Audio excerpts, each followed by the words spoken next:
Perfect. Okay, we're gonna get started. It's 9:01. If some people trickle into, that's totally fine. How was your guys' weekend? I know Melanie did some open houses. Did anyone else do open houses? Did you guys lead gen? How did it go?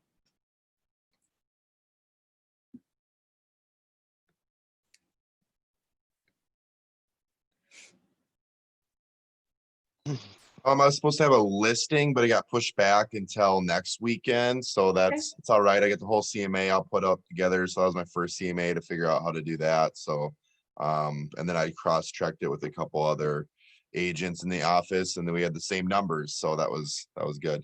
It's fun when that happens. Right.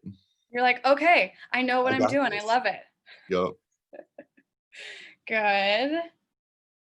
Okay. Oh, and then I just got a bunch of note cards in. So I did like 20 of those over the weekend and then sent those out. And then I figured out they can only be so thick and I need different kind of stamps. So I think I'm gonna come up with a different plan of attack for the neighborhood instead of sending out these note cards. Okay. I might just put like I don't know, like a Mayday basket or like a cup with like my card and a magnet in it maybe, and like a free home evaluation. So I'm gonna try to figure something creative.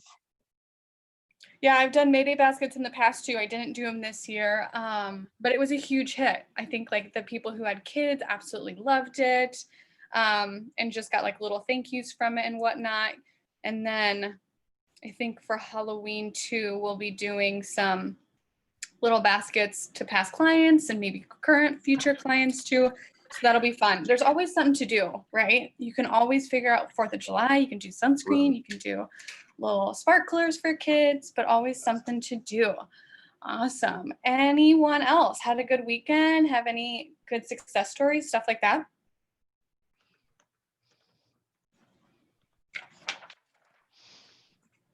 I did an open house on Saturday for a listing with my team, and it went really well when I was there. I was there for the first hour and a half, and the second hour and a half, my team leader was there, and he said nobody came through, but I had 7 come through when I was there. So Nice. it was good. Definitely some interest and some follow-up that I'm working on hopefully today. So you must be a good luck charm.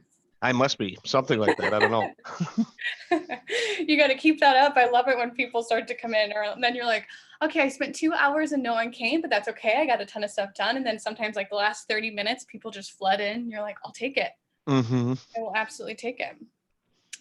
All right. So sounds good. We will get started. Does everyone have, or have you looked at a buyer consultation or even a buyer needs analysis? Have any of you done a buyer consultation yet? Not traditionally. My buyer was kind of easy. Nice. That's a huge plus when they're easy. When they know what they're doing. How about you, Tyler? Have you done a buyer consultation yet? I have not done a consultation, but I have a buyer I am working with. Awesome. So yeah. Perfect. And do you know if they've bought before? They have, but it's been quite a while. It's my grandmother-in-law is moving to Minnesota from Wisconsin, and so I'm helping her find a house. Nice. Okay. Well, perfect. We'll go through those today. I'm going to tell you guys too, there's a ton of versions of buyer consultations, along with even like a buyer analysis sheet, which is kind of going through what the buyers are looking for, going through if they're pre-approved, if they have a house to sell. There's a ton of versions out there. So we'll go through mine today too. And I've kind of just pieced it together over the past few years of what I've liked, what I didn't like. I took pieces out. I'm going to get one more person added to the group. So yeah, if you guys have any questions, definitely just let me know. There's a ton to it. So usually when I do a buyer consultation, it will take me from start to finish about an hour, depending on if they have more questions, that type of deal. Just going through everything from start to finish, from how much an inspection is, how much radon inspection is, because that's not included with a regular inspection, stuff like that. So yeah, let's dive in. I'm going to pull my PowerPoint up. Share my screen, hopefully.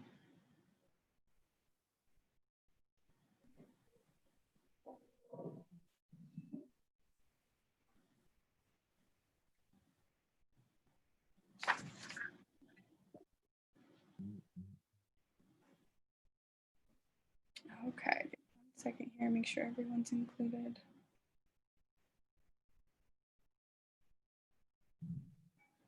One second.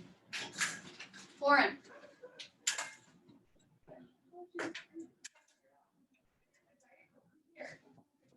Huh?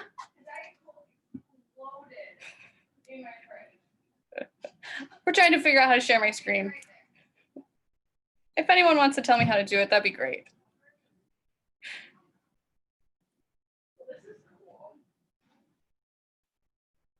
Is there just like a green button in the middle? I got it. Thank you. Ooh, the share Oh, screen the share button. screen. I think because it was green, my eyes were just averting She's it. smart. It is. That's Okay, it. and then you can. Hi, friends. Lauren to the rescue. Always. Surprise, Good surprise. morning. And then you go here.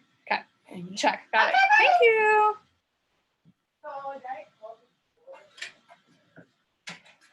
Okay. It was just the big green share screen button. It's fine, guys. I've done this before. It's great. Okay. So obvious it's hidden. Exactly. It's big, the big green button. Mhm. Okay. What do you guys see on your screen? I just want to make sure. See it. Ignite skills to spark a great career. Perfect. And does it look like a PowerPoint to you? Yeah. it's beautiful. Slides on the left. Right. There you go. I designed and created this whole thing. So, It shows. It shows. Real professional. all right. How do you guys all have your mission statements up too? Completed those? Yeah. Completed your 10-4 and wrote notes and did all your homework? Does most of it count? Yes, Okay. absolutely. Doing the best you can counts, 100%.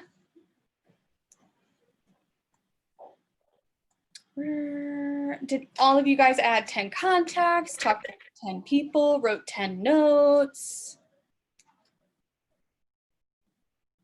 Nick's shaking his head, love it. Not quite 10. Okay, Yeah, I don't think I added 10 people, but I definitely touched base with 10 and did. okay, Let you know the contact. perfect. Yeah. Okay, so if you guys want to turn to page 8, we're going to talk about lead generating. How are most of you guys getting your buyers now? Still from calling my sphere. I mean, I had a pretty big sphere, so it took a minute to kind of filter through everything and call them. So that's where a majority of them came from. And I never had Facebook, so I had like a buyer on Facebook from just Nice. throughout my life. So did you create a Facebook account? I do, yeah, and a biz and all that good stuff. Good times, good times. Yeah, it was fun. Okay, so you had people reach out to you on Facebook. That's really good. And are you having people like your business page and stuff like that? Yeah, I got like 300 and something likes on my business page so far. Nice, good. Yeah. Are you marketing on it? Are you staying active? What are you doing? Yeah, I was like paying my girlfriend to teach me how to do it. So I think I kind of got it down. I was just having her do it, but then I was like, I can learn how to do it too. You just gotta like show me where to get the content from. So I think I got it to be posting regularly on it. But I posted a little bit. But I think being consistent with it keeps you on the top of the algorithm more. I did some research on it. So I'm definitely like liking people's stuff and commenting. I'm just not posting as much as I should, which I think should be daily. So Yeah. How are you creating your content? on Home Depot, I followed them and then they come up with cool little projects and then I share their projects to my business page. Yeah, that's a great idea. Right. Yeah. Everyone say hi to Todd. Hey, Uh, how we doing? good. So Have you heard of Canva too? no, was it Canva? Yep. Canva. I will kind of show you guys too what that looks like. Is it a Facebook thing? It's an app, but do you have to pay for that? I Burdened by things I have to pay for. You don't have to pay for it. You will get a ton of stuff for free. If you wanted to pay for it, you could, and you'll get quite a bit more, but you can easily find stuff. Okay, it doesn't want to load. That's fine too. You can easily find stuff on a free account, so you don't need to pay for it if you don't want to. I don't remember how much it is if you were to pay for it, maybe like 10 to 15 bucks a month, I want to guess, but you will get a lot more to it if you pay for it. I don't pay for it, and it's just fine. And I find perfect material that I can use. But it's great for creating, just sold or open house criteria, that type of deal too. It already has like the template laid out. There's tons of templates to pick from. And I know KW has a ton of templates too. Okay, yeah, I was like, is it similar to design? Yep, similar to design. I find Canva's a little bit easier to go through, but that's probably just because I've used it so much. I'm sure KW design is just as simple. But yes, love Canva, and that's great as well. What else are you guys using to get buyers besides Call on Your Sphere? Doing those note cards were good. It was going well anyways. I just got them in from Instaprint, so they were kind of all custom made to me. It says like free home analysis or free market analysis. I kind of put like my face and logo and contact information on the back, and I was sending out magnets too, and like hand sanitizer in the envelope. But then like I went into the post office, so like half of them could go because I knew some had more children in their family, so I put more hand sanitizer in there. So you can only be so thick apparently. And then the postage all went way up, so it was almost like $1 per envelope. So I think I'm just gonna keep that to my sphere. Yeah. And then do something else for the random people. But White Pages Premium was huge because I hated calling like my sphere and like, what's your address? What's your email address? What is this? What is that? I mean, it's now I can just look that stuff up myself and send it off instead of like hounding people for all their information. So that's why I like Facebook too, because most people have the birthday on there, because I was like updating my contact information. I'm like, what's your birthday? What's your email address? What's your address? It was just, I think it was too intrusive. So I like that be self-sufficient and figure it out myself. So I think just having magnets out there and me sending like a handwritten note will help bring buyers and keep me more to the mind front of my sphere. So Are you using Realist at all as well? I don't know what that is. No. Okay, I'll show it to you on North Star. So I really like Realist. You're gonna go up to the tax icon. Okay, North Star. You guys can see my screen still, right? Yep. Okay, just want to make sure. And then you're gonna hit Realist. And this way, if you know that they own a house and you don't want to ask what their address is or something like that, you can type in and search by owner name as well. Okay. So it's just like pages pretty much. Yep, this is super helpful. I use Realist quite a bit actually. And you can even you can check flood zones, which is really nice. So we could set up like you can set up a boundary then around the area and get all the addresses in there. I think that would work better than White Pages. Yeah, you could. You could. There was a time where I was looking to purchase multifamily properties. And so what I did is I searched by multifamilies on here and I got all of the addresses. And then you can take that you can go and maybe look them up via White Page, because it's going to give you the homeowner address too. So I'm trying to think of someone we can look up. Let's go here.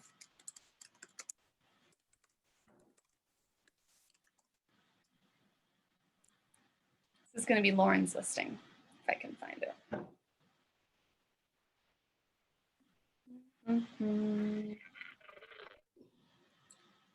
Let's see real quick. Okay, we're going to go back here. I think I like that idea. Pulling up your Austin listing. Oh, because we sold it?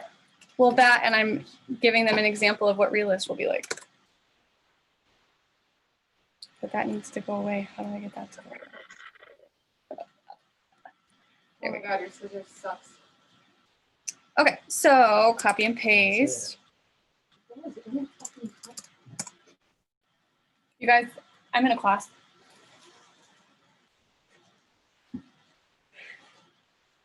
Okay, so pick the property, proceed,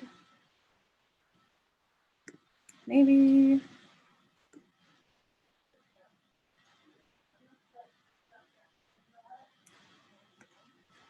Trying to move you guys around. Okay, so this is going to be updated information because it is an active listing on the MLS right now. But what I like about it is it gives the owner's name.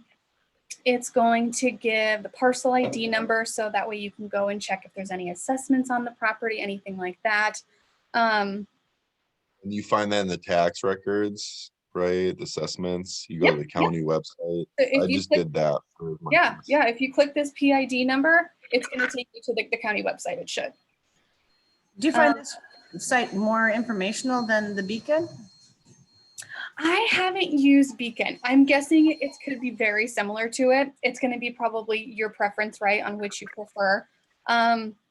They're kind of going to give you an estimated value score. I find that pretty helpful sometimes. Sometimes I'll go back and forth with this, and RPR is another one you could use. Again, there's a ton of those sites out there. RPR is, yep. You just go to home and then go down to RPR, Realtor Property Resource. And so sometimes, especially if I'm doing a CMA and I have my CMA, I have all my numbers, I will sometimes go to Realist and RPR just to do a little fact checking. And I'll check this number on what Realist says, and then I'll just copy and paste this.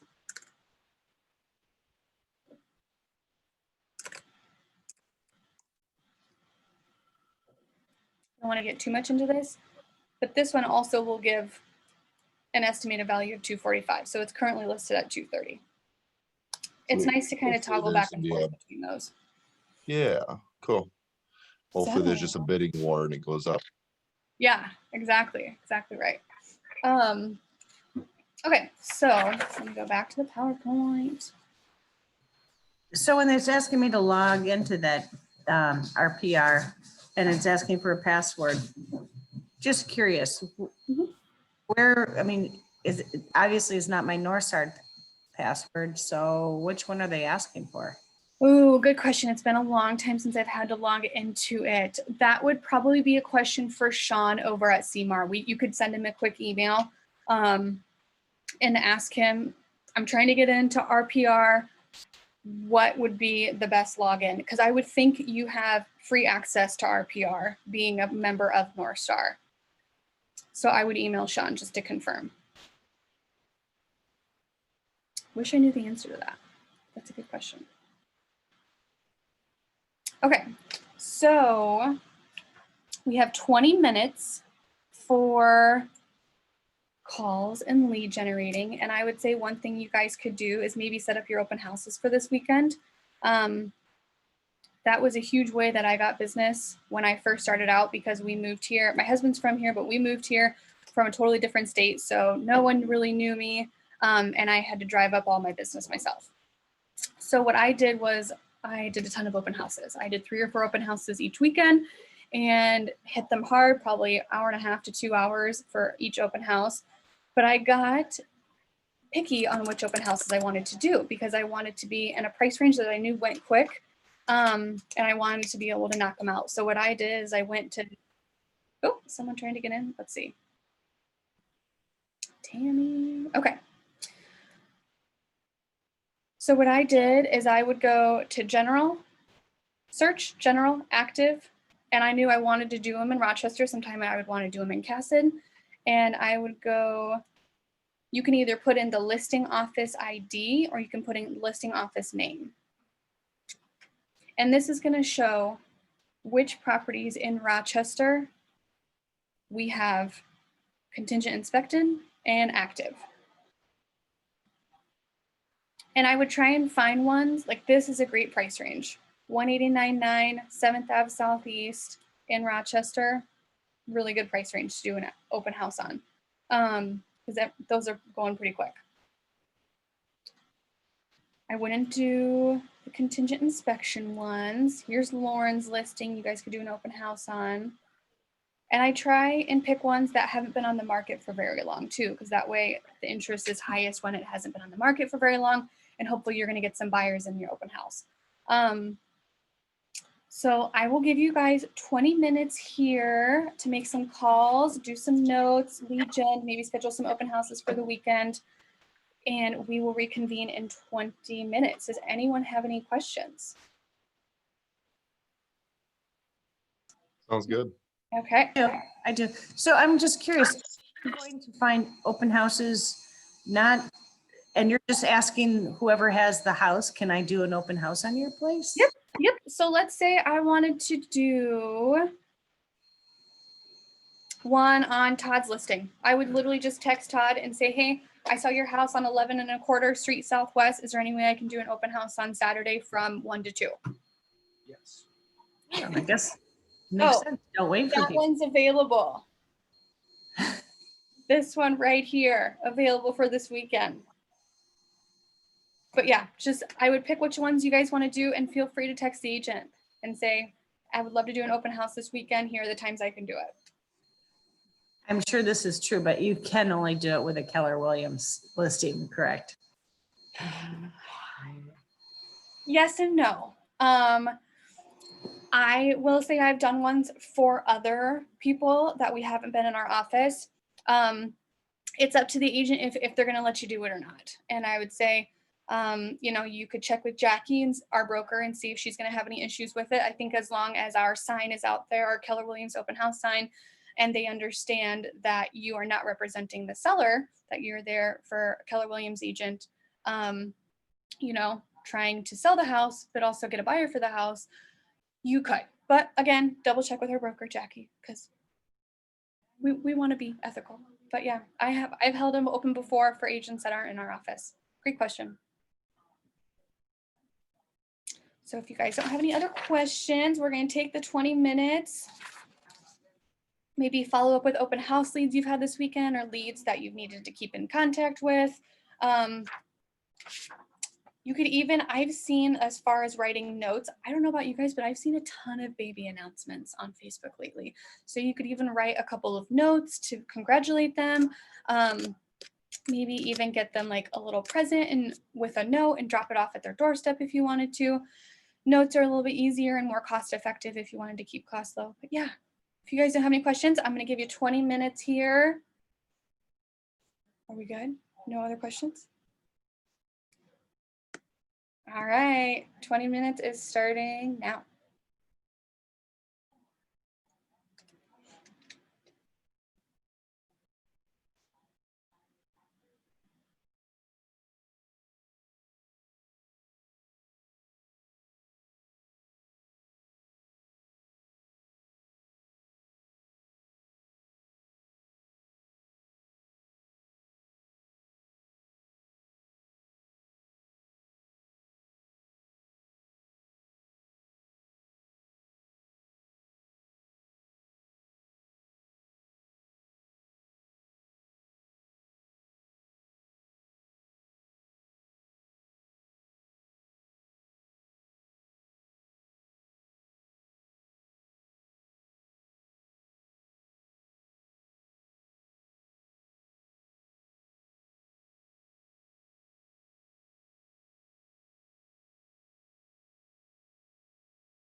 All right, we are just hit that 20-minute mark.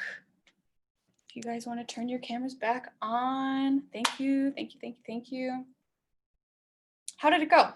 How'd calls go? Did you guys get open houses scheduled? I sent out a couple of texts, so hopefully I'll hear back. Nice, perfect. I was figuring out Facebook, so I did posts myself, and it was great. So I think I got it down. Yeah. Yeah. Pull up Canva for you. I'll try it one more time real quick. Oh yeah. I mean, that would be See if I can get into my account. that'd be nice. But I need to check my schedule too, because I still work at Verizon. So if I don't work this weekend, I'll definitely hit up Todd, because I've already got some signs from Todd. I'm Yeah. just getting rid of the old ones. So Perfect. Okay. definitely down for some open houses. I was gonna do one for Lauren this weekend, but then I had that listing presentation. They got moved back like as soon as I was like, I'm about to head out to Mazeppa. And she's like, oh, my grandma, something with her grandma. So Okay. it's fine. Yep. Just excuses from these people. I tell you what. It takes time, right? Sometimes you got to just cultivate it for a little while and then it'll end up. And if you do a good job for them, maybe she'll refer you and you can get some more out of it. Yeah, it seems good because they keep just getting more things going on. So it's nice where I'm just not like focusing on one thing. I'm just keep moving forward and everything will just kind of fall into place, I think. Yeah. Okay, perfect. Let me share my screen. I got Canva up, and so I can share that with you guys. I know we're screen Big green sharing, button. Yeah. so, you know, we're on a roll. Safer worship, safer homes, safer communities. Okay, perfect. So Oh. this is Canva. If you hit home, it's going to give you a ton of stuff. You're going to have Instagram posts, Facebook posts, flyers, a ton. Oh. And even if you go up here and put in open house, we'll see what it comes up with. Tons to pick from. So then we just import our own thing on that and Yep. be like, hey, do an open house at this address, stop on by. And then once you get there, you can do like a Facebook story of the open house, right? Totally. So if you just click this one per se, you can also, if you guys have a logo or have a color scheme, you can load that in to Canva. So it just saves you time later down the road. If you wanted to delete this picture, all you have to do is click it, and then you can say photos. Or even you could do, if you didn't like any of them in here, you could do uploads and upload your own photo. And Nice. just, if this is the one I wanted to use, this is the house I'm doing it on, just hit it. It's super nice. And then you can change all of these colors. Something that it has been fairly new with this is that it will take the colors from the photo that I uploaded. Yeah, that's cool. So you don't need to figure out with the little dropper tool. Yeah. Yeah, that's nice. So if I go home, well, let's see here. It'll take me home. I can also go to all the designs I've already done.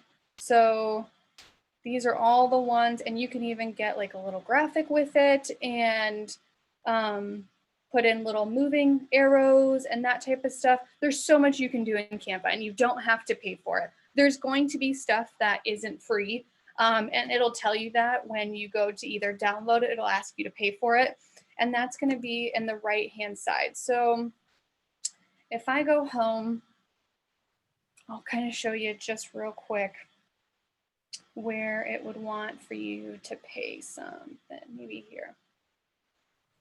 It'll make you pay for certain images, and it'll also make you pay to change the size of whatever you're creating for like a Facebook post or Twitter or stuff like that. Mm-hmm. So yep, this looks like this little background. So this effect right here is $1. So if you didn't want that, all you could do is go into this and delete that. And then this will come off, and then you can be able to download it however you'd like. Again, I can't remember exactly how much it is per month. I know one of my colleagues, she pays for it for months, so she can just have everything. She doesn't have to worry about if something's not going to be free or not. So yes, love Canva. That's good. I love it. Yep. That seems pretty easy, straightforward. Highly recommend Canva. I was right. Okay, I thought it was 10 between 10 and 15. And then you can just click publish and it automatically just goes to your Facebook. What'd you say, Nick? Then you can just hit publish and it goes right to your Facebook. Yep. Yep. Nice. So it's Or all you can just download it and schedule it if you need to do scheduling posts. Sure. And then you have rights. Sponsored. Yep, sponsored posts, and you can do it on command and use these graphics for that. And that way, the graphics that are in command, you don't look like every other agent that's already using those pre-made, Right. things in command for the designs. And then also you have rights to the stock images where you won't get fined by the owner of those stock images like you could if you used one off of Google. You're right. Correct. And it's a lot cheaper than Adobe stock too. Mm-hmm. Love it. Thanks, Lauren. Thanks, yes, Lauren.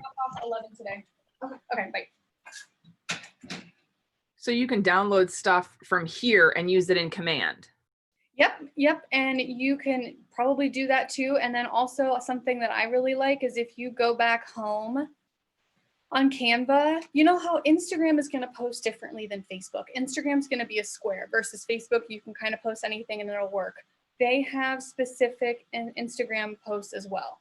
Boom, done. You can go see all, and it's going to give you a ton of options when it works.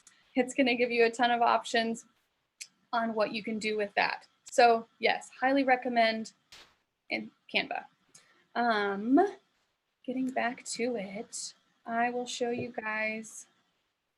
Finding buyers obviously is super simple. Kind of, you have open houses, you can go to a coffee shop and I have worked from a coffee shop many mornings and I just set a little stack of my business cards out. And you'll be surprised what comes along your way. I think also too, if you work with a buyer and you do a great job, there's a good chance they're going to refer you and they're going to send everyone they know, family, friends, your way. I think a great example of this is I sold a house a few years back. I brought in the buyer and then 2 years later she sold it and I also brought in the buyer. And then 2 years later they sold that house again and I brought in the buyer as well. So represented, that was 5 transactions from just knowing one buyer that happened to go and sell later, if that makes any sense. So there's a ton of ways to get buyers out there, whether you're talking with your sphere, doing open houses. I think social media, we have a great platform for that because that's a way to stay connected, especially if you don't maybe want to go out around this time. It's a great way to stay connected with birthdays and writing those notes and writing those cards out to people. Buyers are sometimes maybe a little more time consuming, but less money on the front. When you have a listing, you have to put some money into that. And that's right off of the front end with, if you're going to hire a professional stager, I'm trying to get my share screen to work. 1 second. If you're going to hire a professional photographer, that is $100 at least right off the bat for your staging. So you definitely have some money on the front end with listings versus buyers. Really the only thing you're going to be paying for is gas money. Earning buyers is quick as well. I think if you can get them a scheduled appointment especially if they're first-time home buyers, they don't know the process. They don't know how it's going to work, what it's going to take. Most of them haven't even gone to a lender yet. And so you are there to kind of guide them through that process, which is why having a good buyer representation and having a good consultation presentation is a huge way to earn their business. That way they show that, you show that that's someone that they can trust you, that they're going to guide you and you're going to guide them through this whole process. So most of you said, who hasn't seen a buyer presentation yet? Anyone? Seen a purchase agreement presentation, but I don't think of buyers. Okay. So I will show you, I'll pull up mine.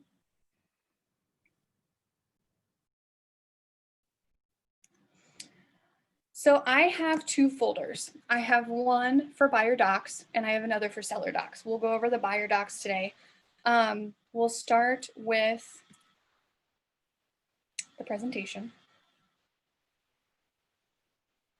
Again, I've tweaked this many times throughout the years, I should say. And there's still things that when I get done, I'm like, okay, I want to tweak it this way. I want to see this a little bit different. And again, this takes me about 45 minutes to an hour to go through. So while I'm going through this, I have a buyer questionnaire that I also go through, so that way I can write down notes to myself when we go through this. And I can send this to anyone if you'd like. There's something similar we have too with KW, but this is one that I have used over the past couple of years and have really liked. Sure, if you could send it over. Okay. More options, the better. Yep. So I go through this also when I'm going through my presentation. And I usually have presentations here at the office. Sometimes I'll do them at the coffee shop. And I just pull my presentation up on the screen in the conference rooms.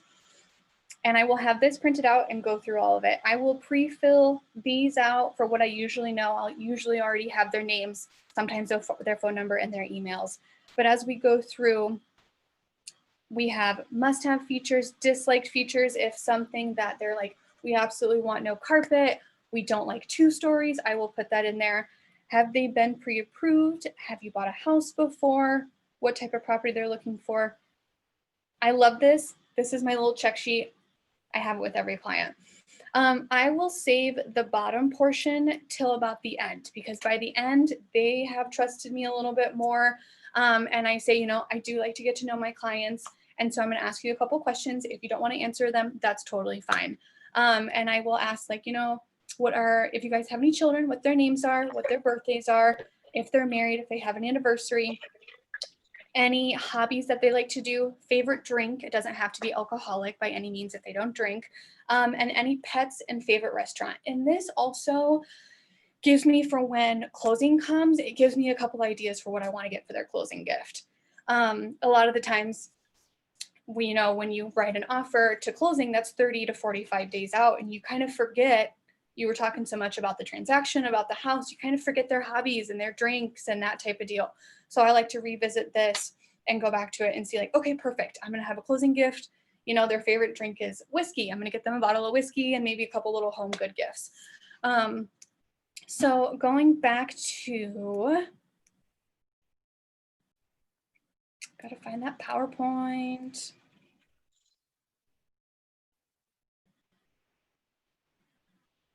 Okay. So again, this is going to be, there's a ton of versions out there. So if you guys want to copy this, I'm more than happy to send it to you.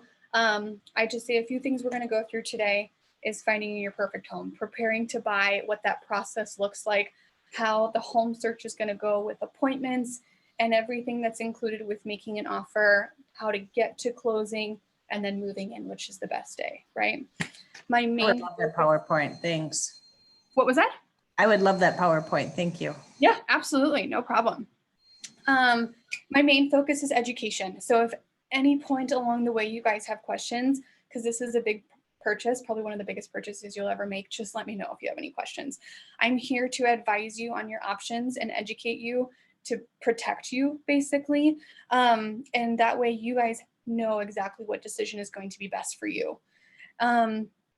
And also we're going to put in those safeguards to where if we find something in the inspection, something happens with your financing, we're going to be able to get out of it, and that you guys have an out and get to keep whatever earnest money that we put forth. So this is kind of when I have that buyer questionnaire sheet in front of me that I'm filling out. I ask, how long have you guys been thinking about moving? What locations you're interested in? Have you looked at other homes already? I like that question because then I know if they've been to other open houses or if they've had any showings. I need to figure out if they're under contract with an agent or not. And most of the time at the open house or wherever you meet them, you're going to know whether or not they're under contract with an agent. But I like to know how they've been looking at houses, whether it's all online, they haven't seen one house yet in person. What features are most important to them in their next home? What lifestyle are they looking for? Are they looking to entertain? Are they looking, as a retirement home, the very last home? So, maybe we're going to be looking in 55 and up communities, that type of deal. What's most important to you? Price, timing, or convenience?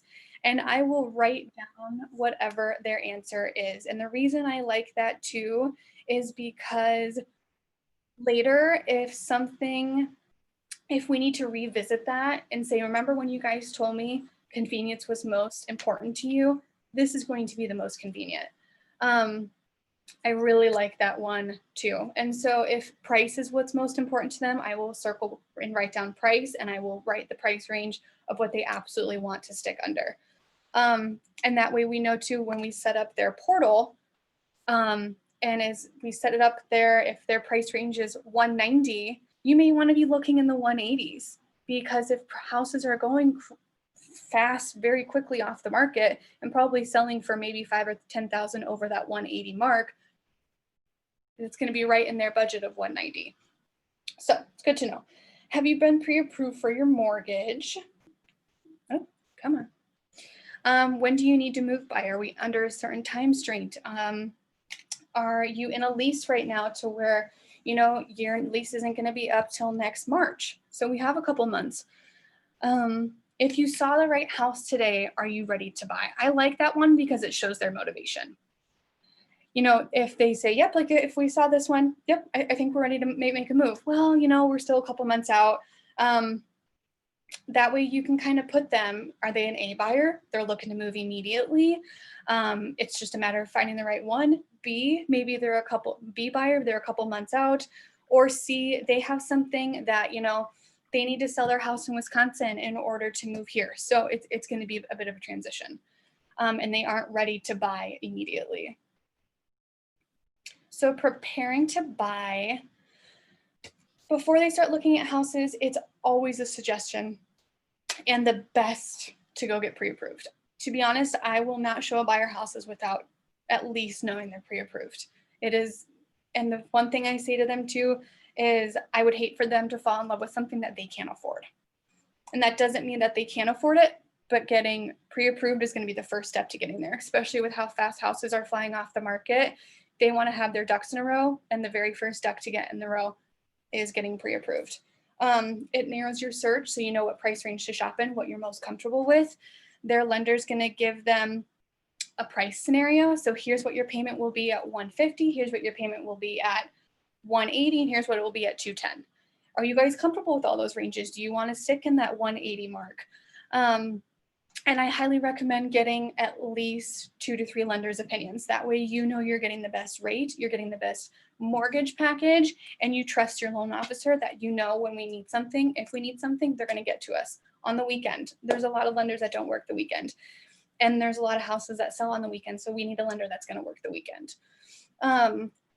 And there's a vast amount of loan types. And so are you a first-time buyer? Do you want to go that route and do a first-time home buyer Minnesota housing loan? They're going to run through all of those options with you, and you want to make sure you're getting the best deal possible. So then I just go through and I give them the 3 loan providers. Obviously Keller Mortgage being the best one.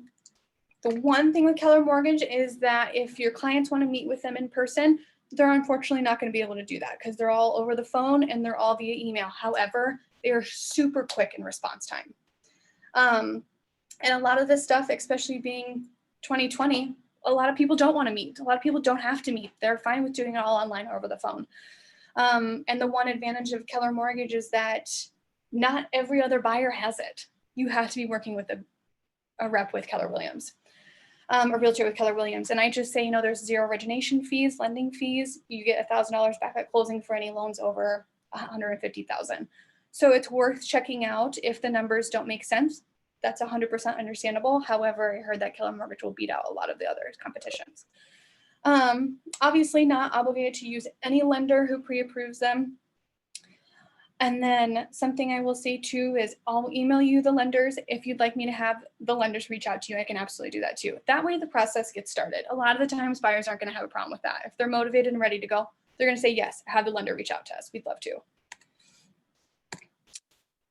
So then we move on to finding the right property. Does anyone not know what an automatic email or the portal is? Haven't done one yet, but I've heard of it Okay, so I'm going to go to, in the MLS, right? yep, exactly. Yeah, that'd be nice to learn how to do that for sure. Yep. Okay. So I'll set one up for myself. So these are all the people that I have a portal with, and it's telling me who has visited the most recently. Looks like they have put a light bulb next to 3 of them that she said are going to be possibilities. Audrey put one that she really, really likes. I love this because I can see when they have logged in. And let's say I haven't talked to Michelle in a while, in maybe a week or so, and I noticed she's liked three of them. I might email her and say, hey, I hope you're doing well. I was just thinking about you. What were your thoughts on these 3 houses? Do you want to schedule a time to go see them? So I'll show you kind of how. In order for those to pop up, you had to set them up on your KW app, right? So that's completely up to you on your preference. You can have them searching through the KW app, or you can have them searching through the MLS portal. That's your preference. I like the portal because it's all here and I don't have to worry about statuses or anything like that. But if you want to do the portal, that's totally fine, or the KW app, that's totally fine too. So where I go is I go to search, general, and then I will click active and coming soon. I will explain what coming soon is. So they're going to have a date on the coming soon is when the listing actually goes active and we can show it. So until that listing goes active, we can't schedule a showing. We can schedule a showing for when the data goes active. So let's say we're talking on Saturday and the listing doesn't go active until Monday. We can schedule it for Monday at 4 o'clock. We just can't see it until then. So let's say I only want to search in Rochester. I'm going to put Rochester. I've had a lot of people lately that say we want to be within 15 minutes or 30 minutes of Rochester. So what you could do is, if you know, our house is super centrally located in Rochester, so I'll always just put my address in there. But if you know they want to be within 30 minutes of Rochester, you can do a map search. And I'm going to zoom out just a little bit. So center of Rochester is probably right about here. So let's say I want to be within 30 minutes of Rochester. I'm going to draw a radius. I'm going to click this. Oh, stop. Go away. Haha. Good times. I'm trying not to click listing.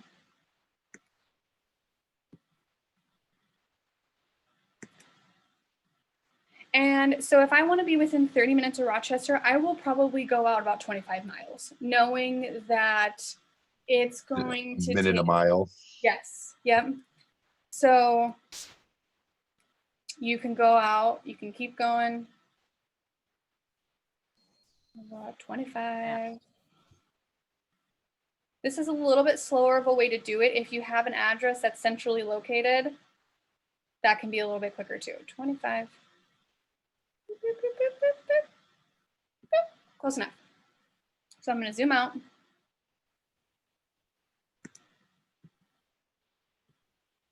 And now you have within 25 miles. So I also have some people that will say, we want to be within 30 minutes of Rochester. However, we want to be north and west or in Rochester. We don't want Stewartville. We don't want Hayfield. We don't want to be south or west. East. So what you could do is, now that you know this is about 30 minutes out of Rochester, you can take this, the polygon, and I will go, because they want to be within Rochester, that's fine. If they just want to be north, and I'll follow this. Mm-hmm. So now what you can do is delete this radius,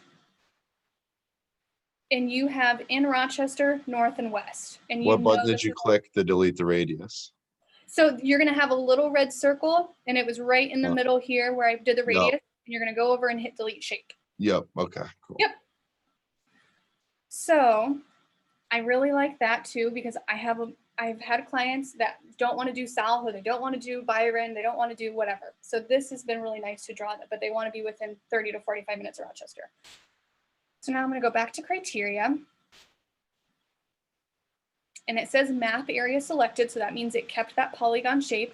We right now have 363 matches right down here. So let's say I just want single family, I don't want a townhouse condo, I need at least 3 bedrooms. I'm going to come down here, at least 2+ bath and 2+ garage.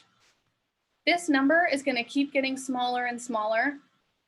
This is showing me how many matches there are.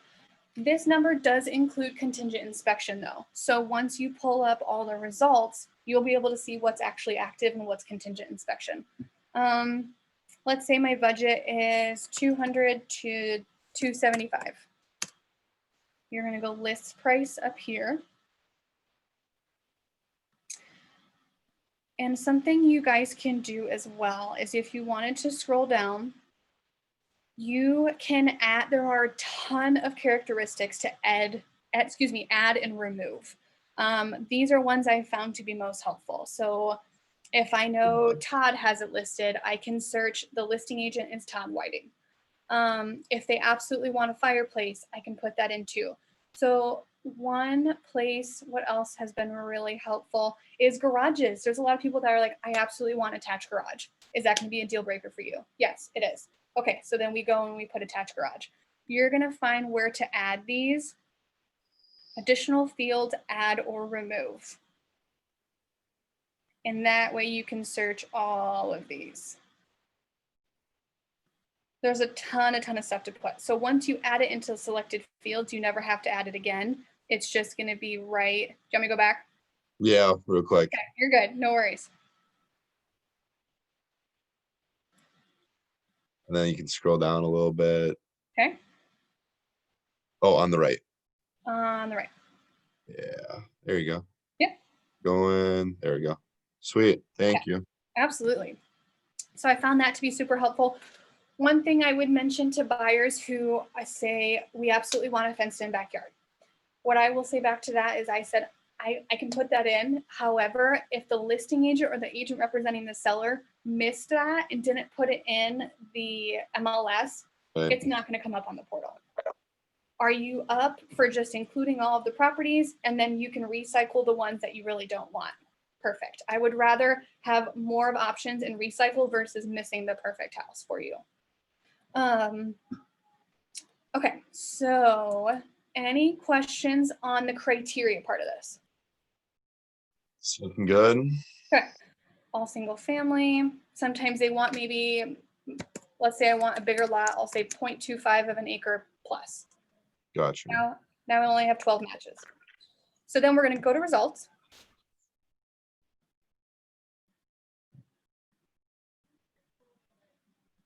And this is going to show me all the properties that I have included within that criteria.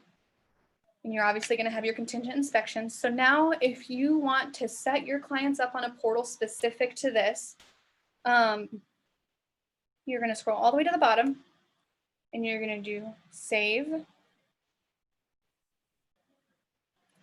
new auto email, and you're going to need to put the client in here. So I should already be in there. Let's see.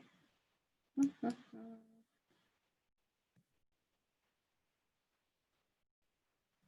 on, little guy.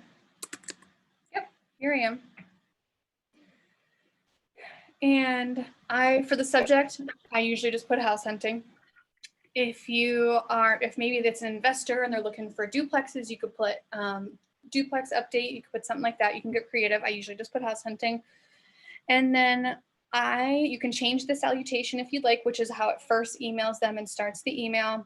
I usually change it. Instead of saying dear, I just put hi. Makes a little bit more sense versus the dear. That's just my personality. And then one thing I would do, so here is where it schedules to how it wants to send it to them.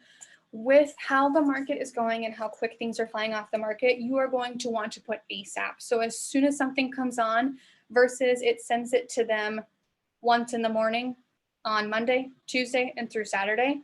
Or you can do it to where if maybe they're out of town, they're out of state, and they are just kind of getting a feel for the market, this would maybe be a better time to do this. And then you can just email them updates on those 2 days.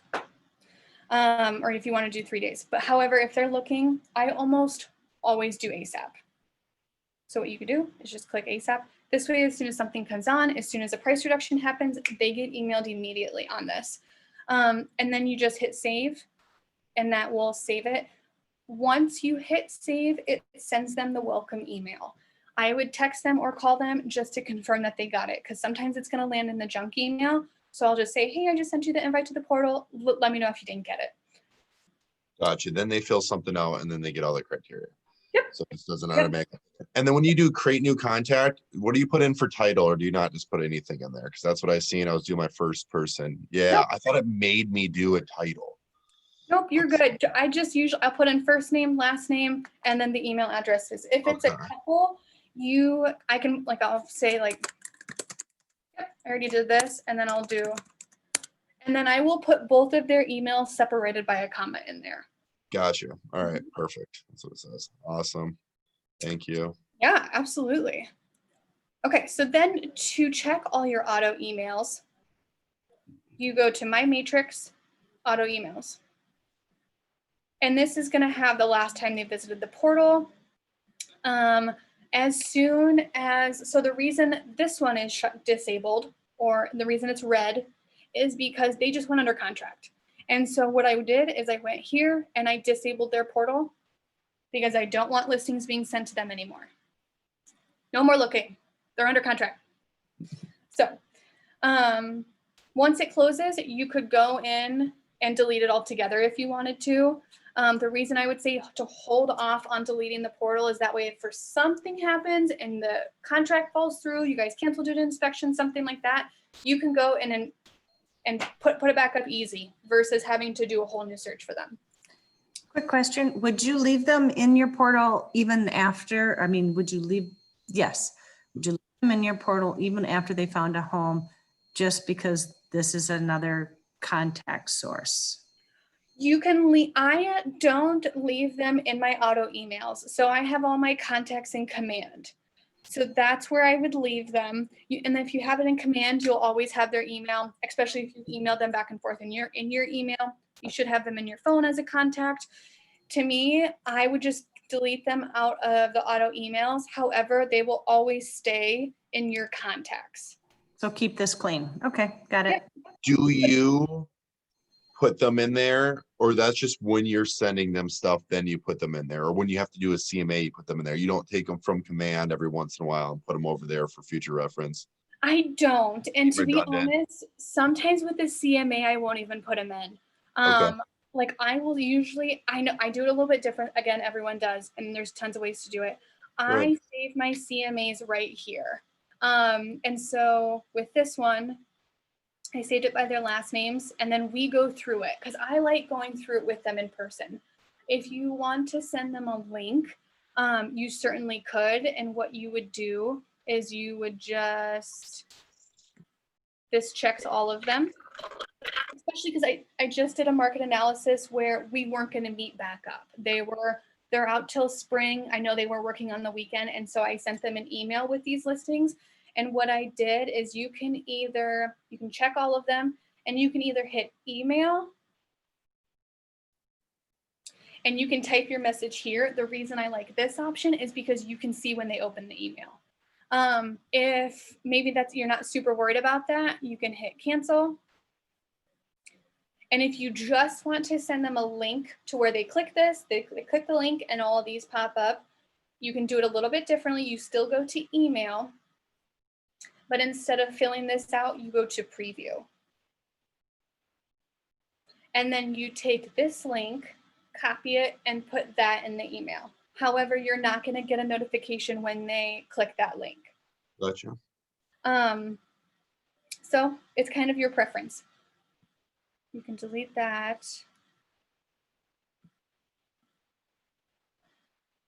So then that portal is going to be sending them updates. I like that I can see when this was logged in, especially because maybe there's been a buyer, like these people, I know they're not looking to make a move soon, but it's interesting that he checked the portal. So that might be a conversation that I could touch base with and say, hey, I noticed you checked the portal. What are your thoughts? Blah, blah, blah, blah. Because they have a house to sell and I know that they're a little ways out. Cool. Any questions with starting the portal? I do have one question for you. Okay, so you put in a price range and send them that. Can they only look at houses in that price range? Like what if they wanted to look at stuff maybe even a little bit cheaper just to get, you know what I mean? Just so they had like more stuff to look at? Is that? Totally. So in Yeah, when you go and do that price range, especially with if it's a buyer that is up for doing a little bit of work, I usually will put in 0. And then I will put 0 to 250. Especially if they're up for doing some work. That way I just say, again, you can recycle all the ones you want, but I don't want to miss one that could have been the perfect house. How do you edit that? Yep. You already have them on that drip or whatever. How do you? So then let's say I want to edit him. I hit the down arrow. Oh, You can do criteria. nice. And it's going to take you right back. And I'll say that too. And I say, if at any point there is something that you want me to change, text me, call me, email me. It is really easy to change it on my end. They also will have an option to do a new search in their portal. So it is going to show them this search, but they will have a little tab that says start new search, and they can start searching on their own within that portal if they wanted to, but this was still going to send them updates. Okay. Yep. So they have the option to change it even on their end without you changing it. They do, but it's not going to save. So they can do a new search every day if they wanted to look in, like, let's say you have the portal up to 250 and they wanted to see, just curious what's up to 250 to 300. They can do a new search. It's not going to save. So if they wanted to get more updates, they would have to let you know, hey, can you expand my search up to 300? Okay. Yep. Any other questions on this? It's looking good. Feeling Okay. confident. Okay, I love it. So I will, when I am going through this slide, I will show them what the active listings look like and what the current under inspection, contingent inspection look like too. That way, I'm going to be blunt. I don't want to show them houses that have an accepted offer. There's a good chance it's going to go through, and I don't want to go show it to them and they fall in love with it and then it doesn't come back on the market and they're disappointed that I showed it with them in the first place.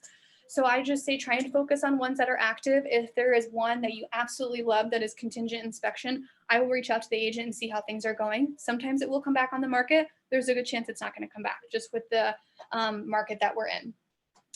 And then booking appointments. So I will tell them on. Curious. Yeah. I have reached out to agents when their homes are under inspection. Do people mind that you do that?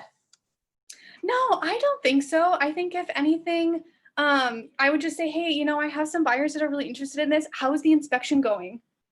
I don't think that hurts at all. Right. I think that you would be doing it a service to their customers to have backup offers just in case anything fell through. And then you're still setting expectations with your people too to make sure that they know what's going on. So yep, I exactly. would think it would be a good thing. Yes. Yeah. Great question. I was going to show you one more thing on the portal. So then you can tell them with booking appointments, for booking appointments, what I say is I can see on my end what the notice is, whether the sellers need a 2 hours notice, whether it's a rental and the tenants need 24 hours notice to book. So you guys let me know what time and days work best for you, and I will get it scheduled based on the seller's schedule as well. And you're going to be able to see an agent remarks, please use showing time for all showings. Some are going to say 2 hours notice. Some are going to say go and show. I still schedule it via showing time just because I like record of when I was there. So that is usually what I'll say on that half. For seeking advice, what I mean by that is when we go and check out a house and maybe there is some weird plumbing stuff going on in the basement. I can always, if we spot a defect, I can always consult with a home inspector, a roofer, a plumber, anything like that. I'll take a picture of it and we'll let them know. Usually we won't have them go out to the property unless we're contingent inspection. So unless there is something really big that we need to have go out to the property during the inspection period. And then comparable properties. So what I mean by that is when we find a house that they really like, maybe they think it's a little overpriced, you can offer to do a quick market analysis on it and see what has sold in that neighborhood in the past 6 months to ensure that they're not overpaying for the property. The one hesitation with this is that when we're in multiple offers, it's going to be how bad do you want the house? You know, I think Nick Sagerberg made a great point. He posted, I think, on the KW page, I thought that they wrote an offer for 10,000 over and the buyers counted, or the sellers counted at 20,000 over. It's up. And I think he even tried to counter it, but they didn't even take his offer or something. Yeah, like, I mean, that's see. crazy to me. That's super crazy.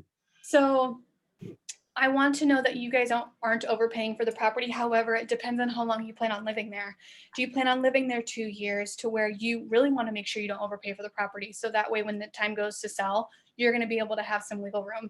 Are you going to be there for 15 years? This is going to be your dream house. You're going to stay there for a long time. You're willing to spend 10 or 15,000 over list price to get the house. It just depends on what's most important to you.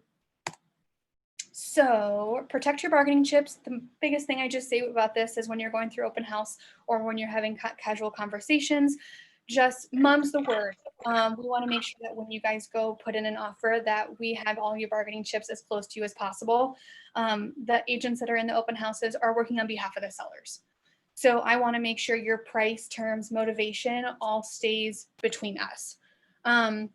And also, if at any time you see a house that's maybe on Zillow or Realtor.com and it's not on the portal, let me know. There's a good chance that the owners are selling it on their own, which is also known as a for sale by owner, aka a FSBO. And I am more than happy to contact that FSBO. Again, just let me know if one pops up and I will contact them, is really what I say about that. That way they aren't calling the seller on their own and they're like, hey, we have a showing set up with this for sale by owner. And I'm like, no, red flag. So yes. Any questions yet so far? Okay, good to go. Additional home expenses to keep in mind. So utilities, garbage, rekeying the home, all of these. I definitely recommend rekeying the home. You never know who has a key to the house, especially if the house is 70 years old. Phone and internet. Most people don't have phone nowadays. They're just going to have internet and cable. Security systems. If a house has a security system, we will need to see if the sellers plan on taking it or if they plan on leaving it in the house. If they plan on leaving it in the house, we need to, and you guys want that, we will need to write that into the purchase agreement and make sure that's included. Any lawn maintenance or HOA fees. So Did that change about the security system? If it was attached to the wall, it had to stay? usually if it's attached to the wall, it has to stay. I did one last year where the sellers wanted to take it with them and it was attached to the wall. My buyer was fine with that. We just said, you're going to have to patch and paint wherever it gets taken from. So yeah, good question. So then we have to pick a title company, which is where you guys will close at. You're going to hear me saying the closing company, the title company, it's all the same thing. Closing. What they're going to do is I'm going to send the purchase agreement over to them once we have an accepted offer, and they're going to do a few things. They're going to do a title check, make sure the title is free and clear, that there aren't any liens on the property to where maybe a roofer came and did some work and the sellers never paid for it. And then later you guys buy it and the roofer comes back and says, where's my money? We want to make sure that doesn't happen to you. So we want to make sure that the title is free and clear. There aren't any liens on the property.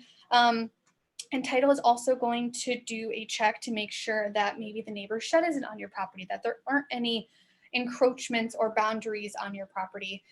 And if there's any assessments or pending. And usually when you guys go to write an offer, it's going to say the seller is going to pay for any special assessments pending, anything levied, and that they don't know of anything on the property. But title check is going to do, again, a double check and make sure that those assessments are going to be paid. And any HOA dues or bylaws. So that's going to be if your clients are looking at a townhome or a condo, what those bylaws look like and what the dues are. So I usually will skip this slide if I know they are not looking for a townhome or condo, they're just looking for single family, because these questions are going to be important to when they're looking on their portal. We want to know what these questions are. And a lot of these you will find on the portal. What are the association dues? Are they monthly? Are they yearly, quarterly? what services do those association dues include? So I can go back to the portal and kind of show you guys, well, that was a townhome. Let me go back there. Did I skip it? Where did it go? There it is. Yeah. Okay, so when there is an association, and there may not even be one with No it. association to deal with, it says. In Okay. big bold right there in agent remarks, I think it was. Thank you. Perfect. So we're going to go to a different one.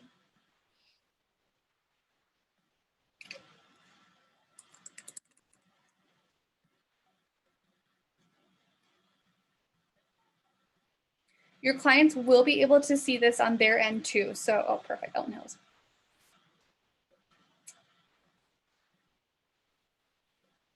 $40 a month. Yep.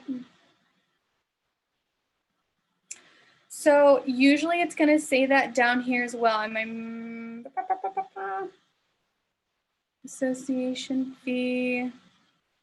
Well, that's the bill. Oh, this is electric bill. Yeah, never mind. Perfect, right here. I went too far down. Okay, so association fee, that's going to be monthly. What it all entails, it's going to include all of this info. So the clients and the buyers are going to be able to see this on their end too. Pets not allowed. If they have 2 dogs, this isn't going to work for them. Sometimes it will say pets allowed, weight limit. And then you're going to have to go into the supplements, which is where you're going to have your seller's disclosure, all of your condo, association, townhome, supplements, documents, that type of deal. And you might have to sift through these and see if there's any breed restrictions, if there is a weight limit, what the weight limit is there a pet limit? Can they only have 2 cats? That type of deal. A lot of the times the agent will know too, but if you want to save some time, you can go through the documents. So going back, come on, there we go. So these are questions to ask if you are looking at a townhome condo. Can the unit be rented? You know, sometimes we have investors that are looking to purchase a townhome or a condo, but they want to make sure that it's going to be able to rent it out. That would not be good if they go and purchase it and it can't be rented out. And then parking characteristics, that type of deal. Again, if they aren't really interested in a condo or a townhome, I just skip this slide altogether. And then we did talk about the different types of markets. So in a buyer's market, many houses are for sale, longer days on market. You can more dictate the terms. You can offer maybe a little bit lower of a price, ask the sellers to contribute to your closing costs, versus a seller's market where there's fewer houses for sale. They're going really quickly in multiple offers. So we might have to offer a higher price in order to get the house. And the seller more dictates the terms versus the buyer on that. And I'm pretty upfront and honest. I will say we're in a seller's market, yes. However, interest rates are super low and in favor for you too. So it's kind of a give and take on that range. Writing the offer, obviously we need to consider the sellers with their reaction to everything we include in the offer. A great example I use of this is when I first started in my very first year of real estate. I wrote an offer for my brother-in-law, $50,000 less. And I was like, hi, I'm really sorry. I hope this doesn't offend the sellers. Versus having that conversation with my brother-in-law up front. There's a good chance we're going to offend the sellers. Is that what was you? Is that your intent? I could ask my brother-in-law that now because now we're super upfront with each other, right? Now that I know him a little bit better. But we just have to imagine their reaction with everything we present. In order for them to accept it, it's got to be, again, a give and take, a win-win for both sides. It's more complicated than just price because of the huge dollar amounts. That way, we want to build in those safeguards to where if we find something in the inspection, if your financing falls through, we have those outs to get out too. So these are the terms that we include, and I kind of just go through them. So I go through the financing arrangements. What type of loan are you doing? Are you going to be doing a conventional, an FHA? How much are you doing down? And the only reason I'm asking this because I don't want to know your personal information, but I need to know in order to write it into the purchase agreement. I don't want to know any of your financial information. I just want to know the basics. The financial information is between you and your lender. Unless you want to share something with me, I'm more than happy to know.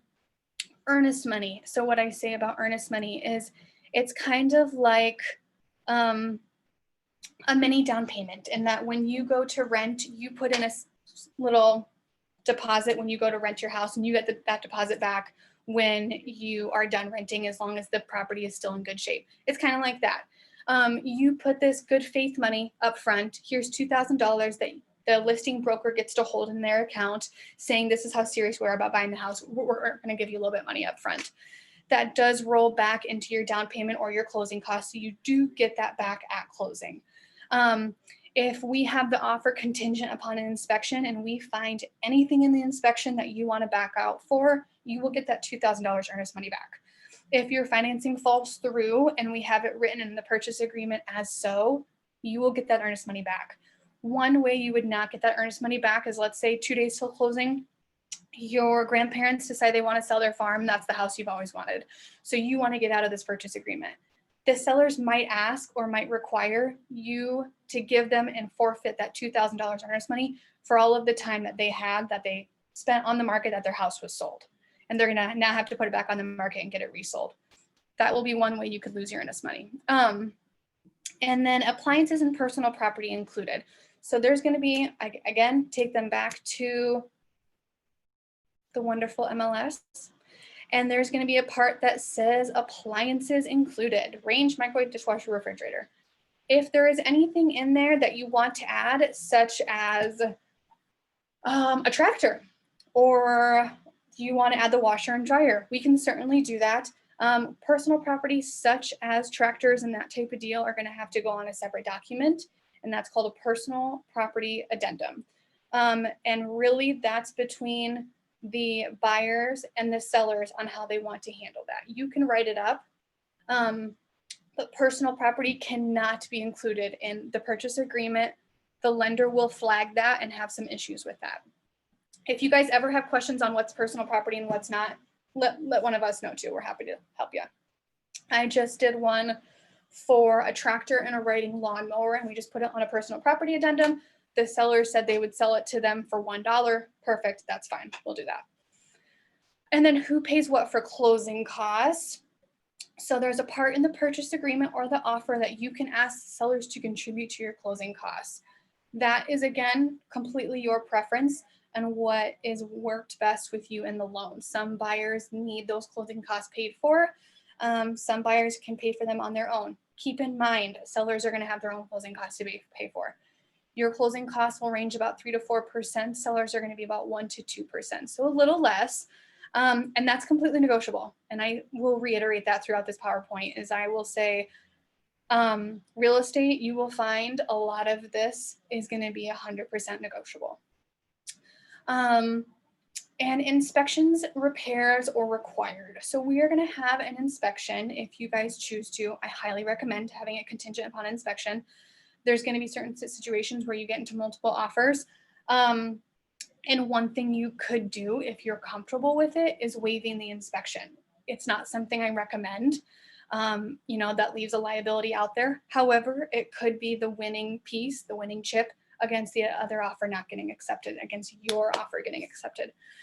So inspections are about $350 to $450. It depends on the size of the house.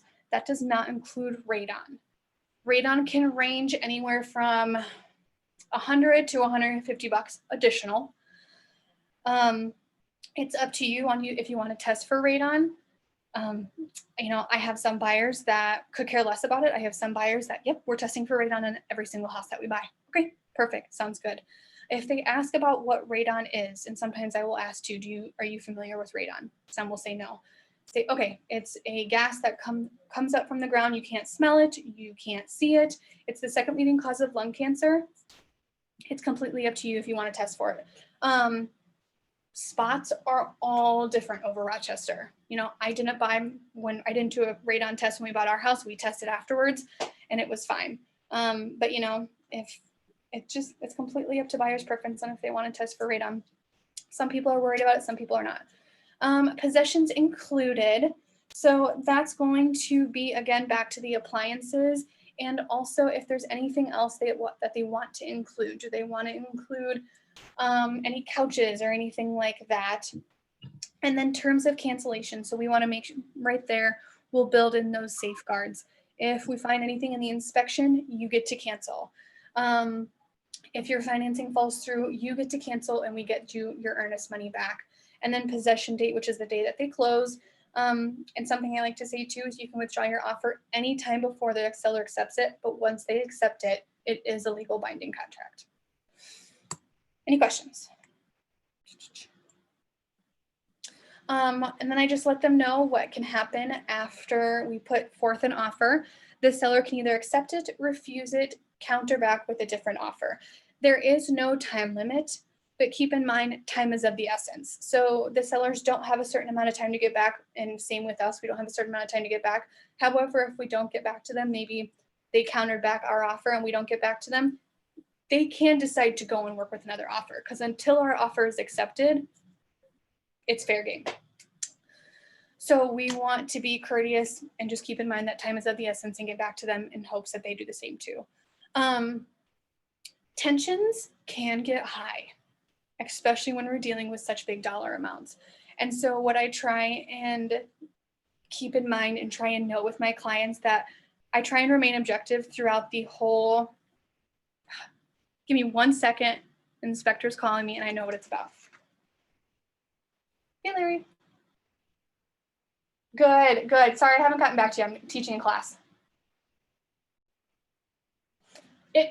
It should be fine. Let me check with Lauren real quick. Okay. It should be totally fine.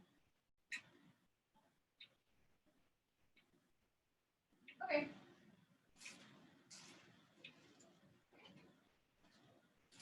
Okay.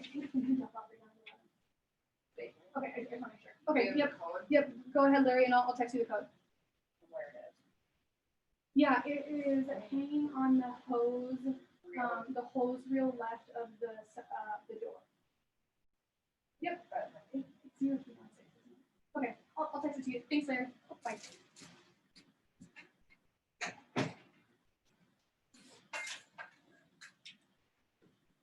Okay, sorry, I'm back. Okay, so what I say back to this is that there are going to be times when negotiations are tough, and that I'm going to try and remain objective, because I've had clients before that were fighting over $300. You're buying a $450,000 house. In 2 years, you're not going to remember what you were arguing over.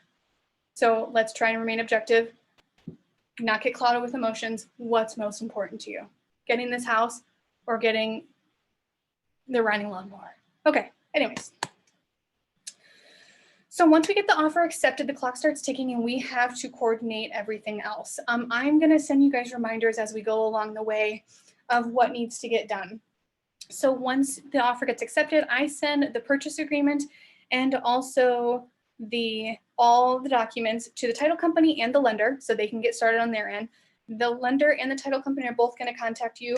Just please make sure and get back to them in a timely manner.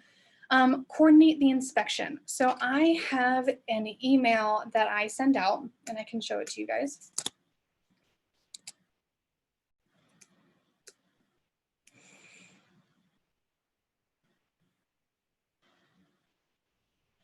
There we go.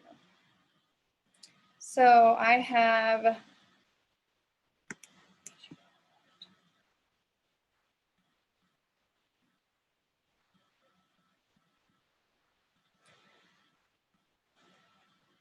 email templates are going to be your best friend, because it's going to save you a lot of time in the long run. So this is after the offer gets accepted. I am emailing my clients this with a copy of the fully executed purchase agreement, and I'm talking about next steps. So I just say, congratulations on having your offer accepted. I'll contact you as needed and at a minimum of every Friday to give you an update and to make sure you have all your questions answered before the weekend. I've attached a copy of the fully executed purchase agreement for your review and records. I've also attached a document that explains what's to come now that your offer has been accepted. This is only a guide and every transaction is a little bit different, so please let me know what questions you have. So when I'm in my buyer consultation, I don't go through this email with them, but I'm letting you guys know what I do as far as next steps. And then I say we will then. Thank you. I love that. Yeah, I love templated emails. It saves me so much time. So then I say we need to set up your home inspection. If you would like, I can help coordinate it. I've included a few inspectors that we have had good experience with in the past. Please just let me know which inspector you would like to use, what days and times work best for you, and if you are interested in doing a radon test. I can then get it scheduled. I like coordinating the inspection. That way I know I can be there when it's getting done and that we're getting it done as soon as possible. And then I will say with the timeline in the purchase agreement of 10 days. So what that means is that we put in the purchase agreement to have the inspection done and negotiated within 10 calendar days. I would recommend that we do the inspection on or before, and I will give a certain date. So that way that still gives us a few days before the timeline is up on this date. So that way they know what the timeline is and when to get the inspection done. That way it gives the inspector 24 hours to get the report back to us, and we still have time to negotiate everything. And then I include my 3 inspectors and I say, please let me know if you have any questions or need anything from us. Thanks. And I will attach the purchase agreement and I will attach the next steps document, which I'll show you. Let's see here.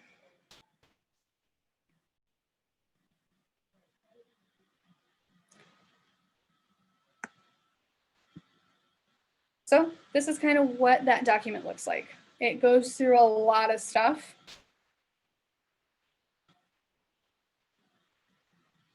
Has a ton of info on it. If you guys like, you're gonna have to remind me to email you guys this stuff if you want it. So just shoot me an email and tell me what to give you guys, because I have a ton of stuff I can give. Yes, again, love this document. So I can probably X out of this one because I already showed you guys that.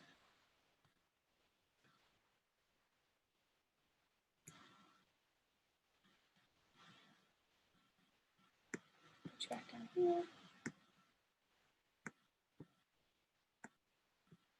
Okay, so then go back. Ensure required repairs are performed. So we want to get the inspection scheduled and done.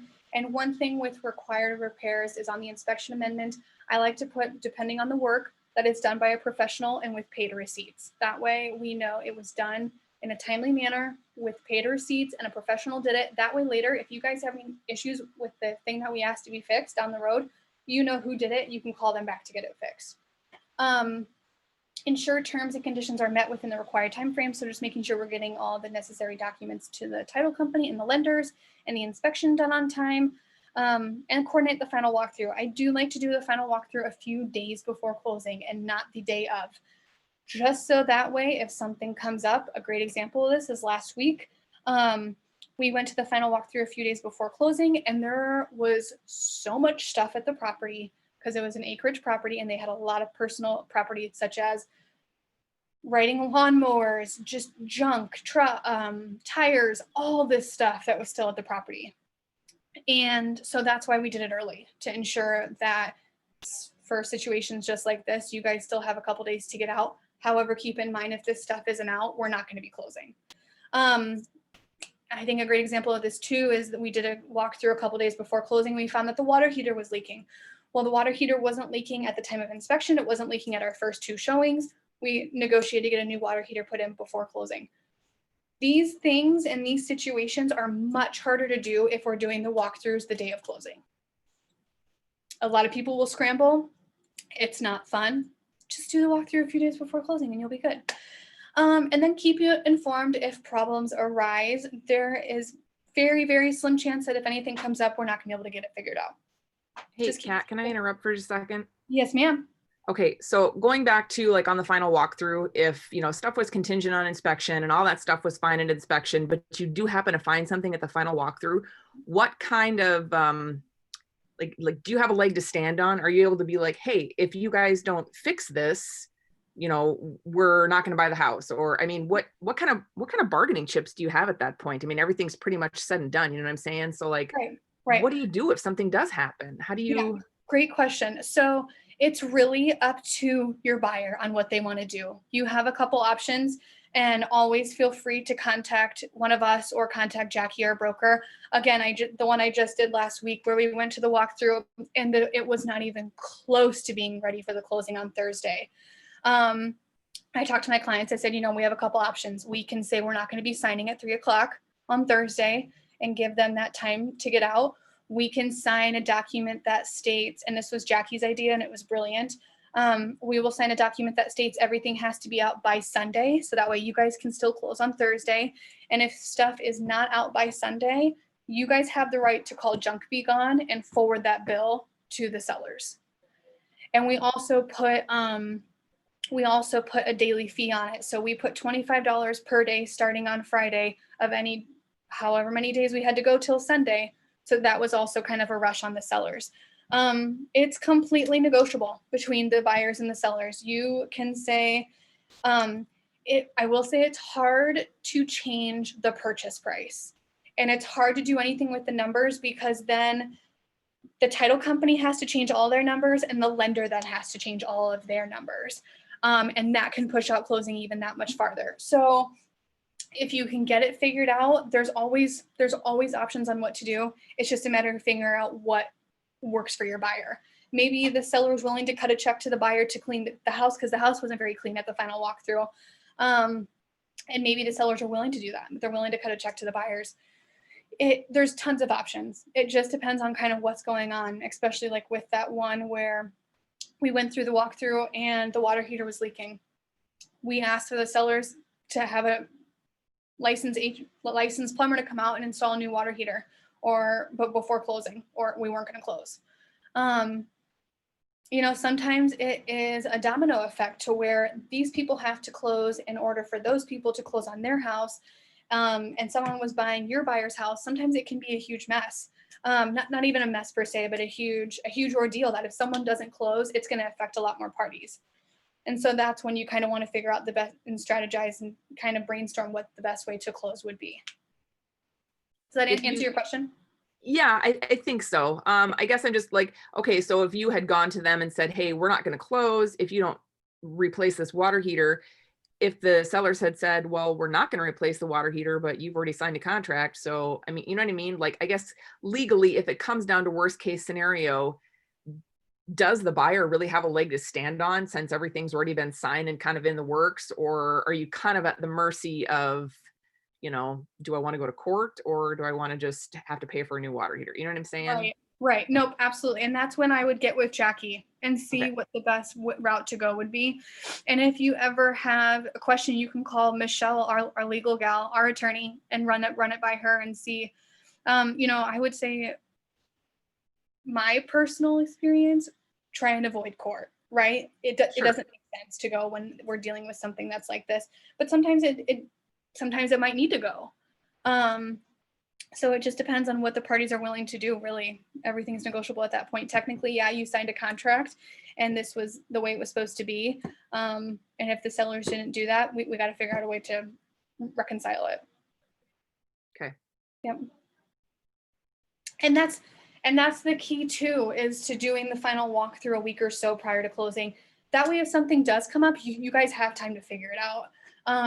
And I tell my clients too, sometimes we can't get in there a week before closing. Sometimes the buyers are moving the night before. We will have to make it work. It's just the way that it is. And with getting those inspection items done, you want to make sure you have the paid receipts prior to closing too. And that if sometimes you may need to keep hounding the seller's agent. I have had to ask once every couple days for the receipts, or sometimes I will even call the company directly that did the work and say, hey, I'm representing the buyers on purchasing this house. Do you have a paid receipt for this? Okay, no, you don't. It's not paid yet. Perfect, thank you. And I go back to the seller's agent and say, please have your clients pay this receipt. We need a copy of the paid receipt. Sometimes the work can get paid out of closing, but we need an invoice stating that, and that invoice needs to go to the title company.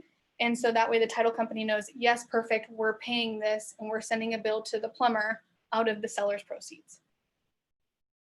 That's for later down the road. Okay. So then we head to closing, and I also have email templates for these two. So a couple to-dos prior to closing.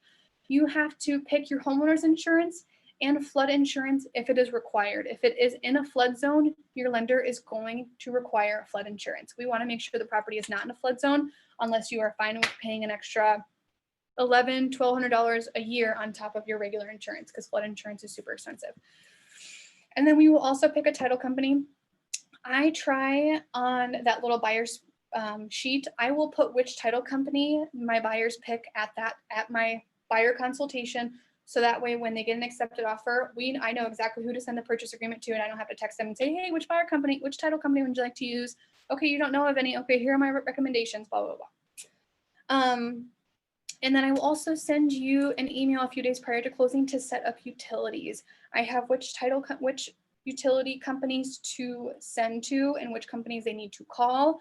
I recommend calling a few days prior to closing just to make sure everything looks good and to transfer it into your name. And a home warranty, if that is applicable to the transaction. There's a part in the offer or the purchase agreement that you can ask, or you can even pay for a 1-year home warranty. And then I will send all my buyers home with a packet. And in the packet, I have a couple of home warranty companies. I will just grab 2. We have a ton out here. And I will grab 2 packets of home warranty companies and I will put it in there. And I will say the only reason I'm giving you guys this is when the time comes to make an offer, you get the right. If you want to ask for a home warranty, you can ask for a home warranty, or you can pay for one, or you can waive it all together. You can buy that at any time at your discretion too, after closing if you want to buy one. And then we move on to closing the sale. This is the final step, disbursement of all the funds to the seller, payment of the closing costs, signing of the final documents, move-in expectations, new home versus previously owned home. This is a big purchase. There are going to be things that break down. There are going to be things that you did not foresee happening. If you have any questions or you need a plumber or need an electrician, please reach out to me. It's part of being a homeowner. Again, kind of talked about this already, but if they have any needs for handyman, contractors, electricians, I have a list of that I've used in the past and that my clients have used in the past and have had really good luck with. And so then we get started. So then I leave it on this screen and I go through my buyer rep, my agency disclosure, and I go through the KW disclosures. So in order, I go through agency, KW disclosures, and buyer rep. And I also will leave them along with in that white folder. I will leave what I call the 3 sheets. And so what the 3 sheets are is things you absolutely should not do, which is pretty long list. Frequently asked questions, and things that may happen, and what is out of our control. And when I give this to them, I'm going to say there are going to be things on here that are very, very obvious, but they're on here for a reason. And I just want to be as clear as possible. I love the frequently asked questions. How long does the buying process take? How many properties does a typical buyer look at? This has been a sheet that I've really, really liked over the past couple of years. How much earnest money should I put down? The general rule of thumb is 1%. Is the closing date the date that they get to move in? Usually. Happy to share any of this with you guys. I call it the 3 sheets. It's gotten a little bit longer over the years, but that's okay. It's really thorough. So in my buyer folders, these little guys, I will include that. I will include, so there's that. I'll print it out. Looks fancy. And then I will include home warranty companies. And I will also include copies if they want copies of everything that they signed. Usually, and I will include a card, a little business card. Usually they're going to want electronic copies anyways, and that is fine as well. I've given you guys a ton of information. Do you have any questions? I'll just send you an email of some stuff that would be useful for me, I guess, and I can kind of personalize it, but at least I have a good starting point, so appreciate it. Yeah, absolutely. Absolutely. I'm going to ask for everything, so. Okay, that's totally fine. But you still want us to send you a separate email? Yes, please. Just send me an email. And just, if you want everything, just put, I want everything. And that's totally fine. Just so that reminds me. My email is really easy. It's right there. Super, super easy. Trying to think, how are we doing on time? It is 11 o'clock. Okay. There was one other thing I thought I wanted to go through with you. I went a little off base, but I hope it was helpful. We did the buyer rep and the buyer consultation. So with your buyer, after I go through this PowerPoint, I then get out the agency disclosure, the buyer representation contract, and the KW disclosure, which I already mentioned, and I will have those populated. So let me show you here how I do that. Are you guys familiar with Transaction Desk? Yes, quick question. So, because I'm in it right now. Yeah. So I sold somebody's home. We continued on as clients, very positive, everything great. So now I've sold her a home. I did not have a,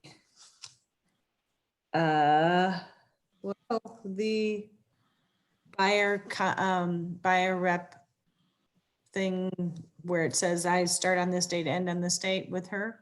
Mhm. Need that? Do you need it? Yes. Is that what you asked? I almost wonder if when you go and put the transaction into command, let me pull up command, if someone's going to call that you need it. Okay, I have it ready to go. I just didn't know if that was something. I would Okay. include it. I don't see the harm in including it. Okay. I mean, the big piece with those two is you can just say, I received my compensation from, I can kind of run through the buyer rep too and kind of tell you guys what I say. But the biggest thing with the buyer rep is I receive my compensation from the sellers. And Right. so there's a one-time admin fee of $3.99 that gets rolled into your closing costs. Your lender has already accounted for it. You're probably not even going to see it, to be honest with you. Let me just do a new one. Let's see here.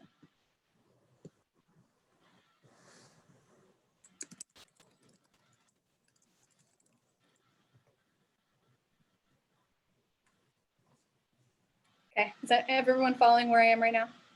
Okay. Yep.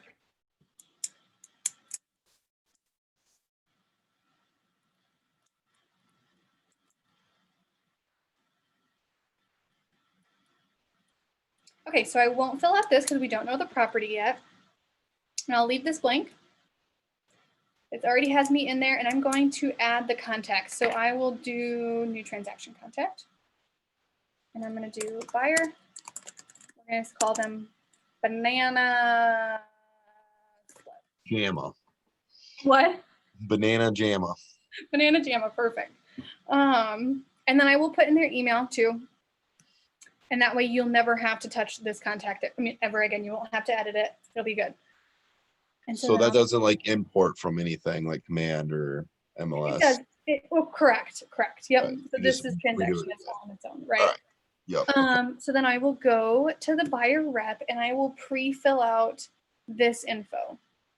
And so what I mean by that is, let's say we're meeting today and I will put in October 19th. I don't know why I always forget how many pages it is. 4. And then I will put 19th. I have all my contracts set for a year, so I don't have to worry about it. And then this is going to be dependent on how you fill yours out, but I do 3, 0. The max you can do in here is 6 months, which is 180 days. I'm just pre-filling this out and I'll go through it here in a second. And this reduces, once I receive my compensation from the sellers or their broker, this reduces any obligation on you. Shall reduce any obligation on the buyer. I'm going to go through that too. Let's say they're looking for residential personal property. I will check buyer directs broker to arrange for a qualified closing agent to conduct closing. This does not mean that I get to pick your title company or where you close. This just means that when we have an accepted offer and when you pick your title company, I can send everything to the title company and you don't have to worry about it. I check this too, and I'll describe what I tell you here in a second. Okay, so that's all that I put. And here's what I'm going to do, so it's a little bit easier to go through. Okay, we're going to exit out of this. Come on, little guy.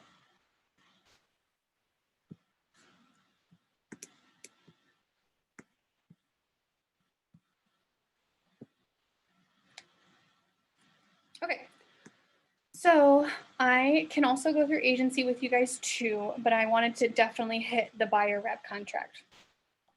So I will have this facing them, and I say, I have your name up here. Did I spell it correctly? Oh, banana split. Perfect. Yes, spelled. Wonderful. Okay, broker is Keller Williams Premier Realty. I have the contract set for your year. It's not going to take a year to find your house. Unless you want it to. If you're looking for a year out, that's totally fine. If you're looking for 9 months, it's completely up to you and your timeline. And I do say that the contract terminates upon successful closing of a property or expiration of this, or even cancellation of this contract. This contract can be canceled by written mutual agreement of the parties. So what I mean by that is, if at any time you aren't happy or you have questions, please let me know. I built my business solely off of referrals and past clients and friends, and you aren't going to refer me unless you're happy. So if at any time you aren't happy, please let me know. Broker's obligation. So my obligation is to make a reasonable effort to locate you a property, look out for your best interests, and assist you throughout this transaction. Your obligation is to work exclusively with me. Furnish me a copy of your financial approval so I know you have the ability to purchase. Most of the time, they're not gonna, sometimes they'll bring the pre-approval right to closing, or we'll have emailed it to you. This doesn't mean that you still don't get to go through open houses or that you don't get to look online. What that means is that when you go through those open houses, let the agent in there know that you're working with me. That way they'll probably stop bugging you and stop asking you questions. You can actually enjoy looking through the house. I can give you a couple business cards too. That way if they do have any questions, you can hand them one of my business cards and they can contact me. Then I go through the compensation. As independent contractors, we can run our business as we see fit as long as we are within the ethical guidelines and restrictions of everything with real estate. Because we are independent contractors, we can charge a retainer fee if we'd like. I don't see the need to charge a retainer fee. What a retainer fee is at the commencement of this contract, you would write a check to Keller Williams for whatever is in that amount. I don't see the need to charge a retainer fee, so I don't. What I do ask for is 3% of the compensation of the selling price of the house. And a lot of the times it's going to come from the sellers. I can see on my end on the portal what the sellers are offering the buyer's agent. And if at any time it's not 3%, maybe it's 2.5 or 2.7, I will let you know that. We do have options on what we can do for the difference.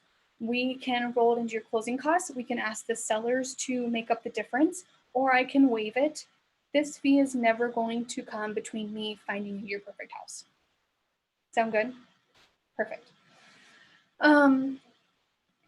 And then down here, I say, so with this, I say, let's say we're a couple months into it and we haven't found your house and you decided to take a break from looking. I have to provide you with a list of all the houses that we saw within 72 hours of expiration of this contract. And that way, if you decide maybe one of the houses that you were interested in and that we saw has a huge price reduction and you want to go back and look at that, that list of houses is protected for 180 days. And that you'll let me assist you to go back and look at that house and purchase that house. Okay, sounds good, perfect. And once I receive that compensation from the sellers, that reduces any obligation on you guys to make up for that. And for a good example of this is a first sale by owner that we just sold that I was representing the buyer. What we did is we rolled the 3% commission into my buyer's closing costs, but then asked the sellers to pay 3% towards her closing costs. So really it's coming from the sellers, but it's rolled into my buyer's closing costs. Does that make sense? That's good. Oh, I see a lot of them that are like 2.5%. Where do you see the most coming from to make that gap up? Or do you just take the 5% hit, or like how? I don't take the hit. Good. I Okay, ask good. the sellers to make up the difference. And we do have verbiage for that I can give to you. Sometimes if you're in a multiple offer situation, like we were with that acreage property we just closed on, we rolled it into the purchase price. So what we did is we upped the purchase price. Let's say it was a $2,000 difference. We upped the purchase price by $2,000 and asked the sellers to cover the additional 0.5%. Gotcha. I like it. And then that big bold lines 47 through 52, what this is saying is be cautious when you are going through open houses and that's in those casual oh, do you have a question? No? Good. Okay. I just pushed the wrong button. Sorry. You're good. No worries. Just be cautious when you're going through open houses. If you are interested in a for sale by no owner, please let me know and I will contact them. Because depending on how it goes, that can affect the compensation. So we want to make sure that compensation is coming from the sellers. And then with this, I just say, are you looking at any other type of properties other than residential personal? Are you interested in farm? Are you interested in investment properties? That's easy to fill out. And then when I talk about closing services, sometimes this is maybe a great opportunity to say, do you have a preference on where you'd like to close? Which title company you'd like to use? Some buyers are going to say, no, I mean, whichever one, what do you recommend? What are they like? And I will say, to be honest, there's not a huge difference in price. It's going to be the type of service that you would like. And then I will give them, 2 to 3 recommendations. I highly recommend Nightberry title for this reason, X, Y, and Z. I love them because when I call, they know exactly which client I'm talking about. They don't have to look it up. I don't get placed on hold. They don't call me back in 10 hours. It's the type of service, and that's why I like them. Here's another good one. Here's another good one. The reason I have buyer directs broker to arrange for qualified closing agent is because I kind of already went through that with you guys, and then they have to initial this. Additional costs, you guys do acknowledge that there may be additional costs such as closing costs, inspection costs, appraisal costs that will affect your cash outlay at closing. Foreign Investment in Real Estate Property Tax Act, also known as FIRPTA.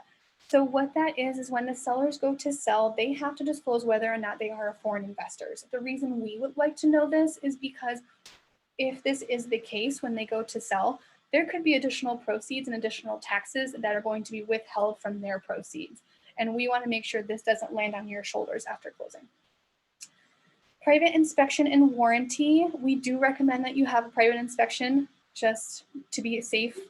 It doesn't cost that much in the long run, depending on how big of a house you are purchasing, right? $350 isn't really nothing compared to $350,000. And then you do, if you would like, I included a couple of home warranty packets in that folder for you. Agency representation. In the state of Minnesota, we have what's called dual agency. So I explain dual agency when I'm going through my agency disclosure, and I can go through that with you guys another time if you'd like.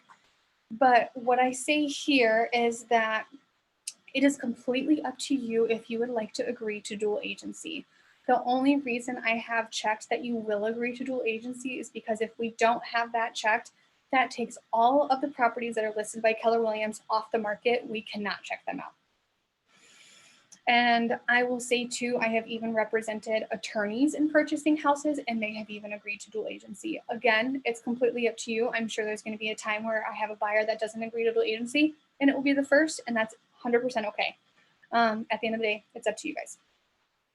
Sign, sign, sign, sign, sign. Other potential buyers, you do understand that I will be working with other potential buyers who still have to keep everything confidential, along with previous agency relationship. There may be other clients that I have had previous agency relationships with. I still have to keep everything confidential. And same with you guys. I can't go out giving your price, terms, and motivation. I have to keep everything confidential. Termination of the fiduciary duties. So the broker's fiduciary duties end at closing or termination of this contract. Notice regarding predatory offenders. What I say about that is I say this is my least favorite part to go over. However, I have to go over it. If you would like any information regarding predatory offenders, to either call this phone number or check out this website. Awesome information. Very fun. Entire agreement. This contract and all the addendas or amendments signed by the parties does constitute as an agreement between you and the broker. Electronic signatures are valid in the state of Minnesota, and consent for communication. So you just authorize us as the broker and its representatives to contact you by mail, phone, fax, email, text messages. We're probably not going to have to do that, but this is just giving us permission to in case we need anything from you.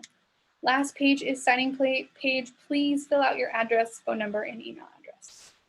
Any questions? Any questions? Okay. Do you guys want me to go through agency, or are you good with agency?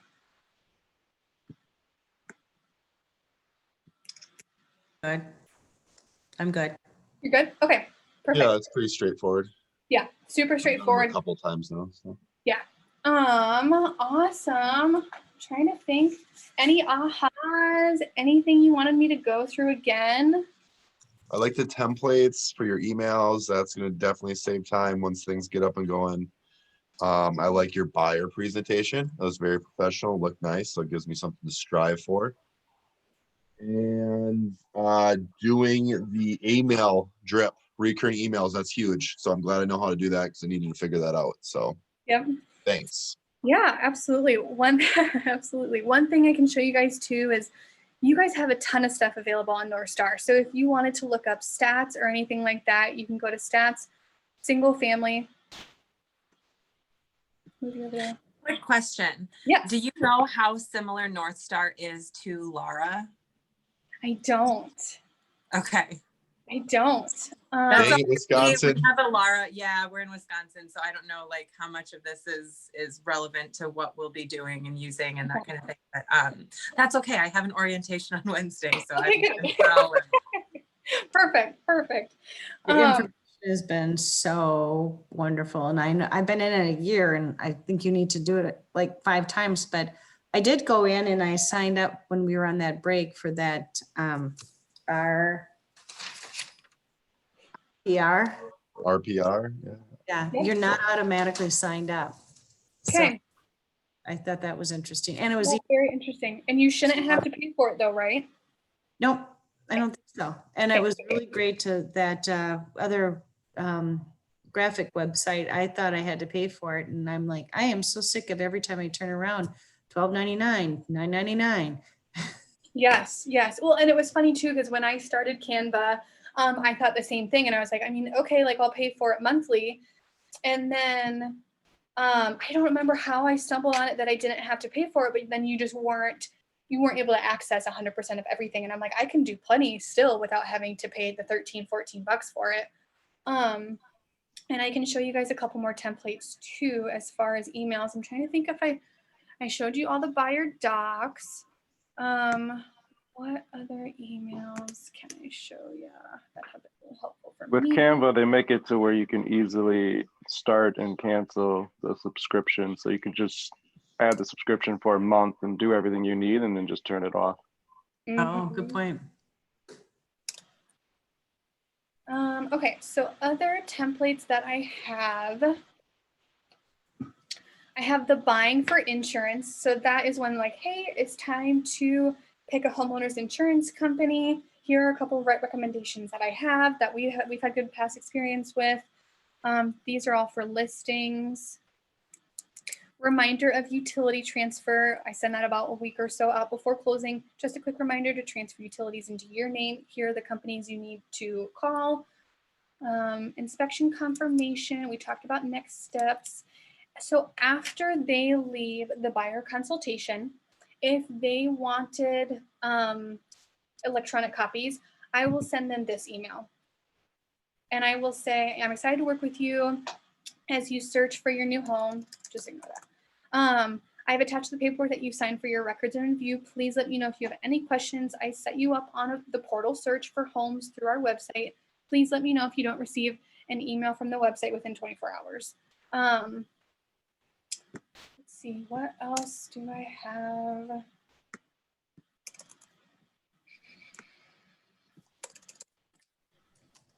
What other templates? The closing time is just saying, we're getting close to closing. We have your closing set for Tuesday, October 20th at 4 p.m. Please let me know if you have any questions about it. I will say it probably takes between 45 minutes to an hour to close, also just depending on if you have any questions at closing 2. And then you can plan on getting the keys and everything. And then I send a review email as well after they've closed. I think that has been probably the hardest part when I started, was getting reviews and getting clients to do reviews. And so I did a template email for that too. And that looks like, so I just said, good morning, Kayleen and Kendall. I hope everything is going well today. A huge variable for my business is for clients like yourselves to complete a quick review to let future clients know your experience working with me and if you'd consider me again. I'd be so appreciative if you would take a couple minutes to write a review. It's straightforward and only takes a couple minutes. Below are the links for the reviews. What I've mentioned in the past is just copying the first one and pasting it to the other site so you don't have to remember what you wrote or rewrite it. I really appreciate it. And then I just give them the links to my pages. And I'm pretty specific on what I have them. Like there are 2 types of reviews on the website. Feel free to just do the ratings and reviews. And then the Zillow one, I just forewarn them at the very end. It's going to ask you to create an account. This is just to validate that the review is legit. Please let me know if you have any questions as you get settled in. And I will usually, after closing, like I'll send them a little text that says like, thank you so much. Would you mind just taking a couple minutes as you guys get settled in to write a review? And they're like, oh yeah, I'll shoot us the email, shoot us the links, blah, blah, blah. And I think if you shoot them the links, it makes it pretty easy for them to do that. Where do you store your templates? So if you want to create a new one. There it is. Yep. Save draft as template. And then like whatever is in this subject line is how it will save it for the subject name. One I really liked too is this, like, let's say I haven't heard back from them in a while, and this is just for like a lead. And I touched base with them, they're signing on the portal and I'm not hearing anything back. I said, hope you have a good weekend. I was just wondering if you're still looking for a home. I noticed we haven't scheduled anything in a while and didn't want to keep looking if you've given up on it. A lot of people don't like to hear that they've given up on something. So you'll usually get a response back on it. Good. It's like college. What was So that? this is off topic, but your signature down at the bottom, you're on a Mac operating system, right? Yep. I've been trying to do a signature with media like that, and it keeps showing up as a little blue question mark. I was just wondering how you did yours. Yep, no problem. So I actually went in Canva and created this. And then what I did was I took a picture of it, of just this in Canva, and I uploaded, let me see if I can find it. It's been a while since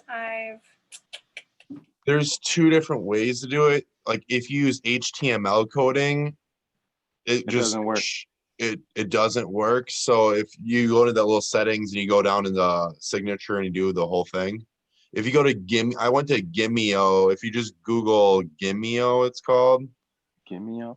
Yeah, there's just a bunch of templates. It makes it an HTML and picture, and then it seems to work on everything. Because when I brought it up on my iPhone, the email app brought it up a different way than like the Gmail app. So now I kind of got it universal by using Gimeo, Gimmio. You have to Google it. If you just go to Gimeo.com, I didn't bring it up, but it's free. You can pay for it too, and they give you a little bit more options. Gimeo signature. How did you do it on Canva? Because that is something that I already use. I just went and found something, like picked one of these that I really, really liked. And then I tweaked it to the colors that I wanted, put my picture in and everything like that. So I probably started with something pretty simple like this. And then I just clicked it. And this loaded and I tweaked everything like this. And then what I did is I either saved it and took a screenshot of the saved. So that way, or you could probably save it as a JPEG too, I would think. And then I just uploaded it to, so like I can take a screenshot of something like this. And then that saves to my desktop. How did you do that?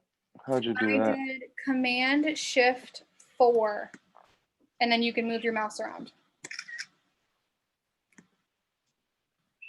There's probably an easier way to do it, but. Okay. And then do I like take that picture and put it on Gimeo like he said, or do I just try to put it onto the signature by itself? That's a question for you, Nick, because I don't know what Gimeo is. Yeah, Gimeo signature. I think you have to use it. Oh, let me go into it. I think you have to use their templates. So I don't know if that's. Oh, their platform. Okay. Yeah, because there's just email signature generator. All right. Sorry to jump off topic. I was just- No. It took me forever to do the signature because I was doing Yeah, I gave up on it and just used. it was bad. And my Fine. graphic design dude's like, it's really hard since it's all different. So I did a bunch of YouTube research and then figured out this Gimeo. I just typed in Gimeo signature and it popped up. And then, yeah, there's just a thing at the very end. It says copy and then it forms it to everything. It's universal. So Thanks, I don't man. it worked good for me. There's a bunch of templates too, just like Canva. But they're more geared to like real estate, lawyers, doctors, that kind of stuff. So Gotcha. We do have a couple of videos to watch if you guys wanted to. We have Find the Motivated, and then we have another one as well. Let me X out of these bad boys. Yeah. Do you guys want to watch them, or what are your thoughts? It's up to you. I've given you a ton of information. Sure. Is for signatures? Or, This one is actually for the Ignite class. oh, okay. Going back to the material, and we have a couple of videos we can still watch. I just have to jet soon. So I gotta get to work by noon. Yep. I have an appointment at noon too, so that totally works. Okay, then homework. You guys, do you have access to these two videos? I'll send it to you. Okay, cool. Yeah, just email it. I'll definitely watch it. Okay, perfect. Trying to make sure we got everything else. Yeah, there was a ton of info, but if you guys have any questions, just let me know. I might hit you up when I try Canva. Okay, I love Canva. Thank you. Absolutely, no problem at all. I know it was kind of like probably drinking from a fire hose, and that's real estate for you. So happy I'm here. If you guys have any questions, if you want me to explain something, walk through how I go through something, anything. So Thank you. Thank you very Awesome, much. Kat, thanks. yeah, thanks for showing up. Thank you. I appreciate it.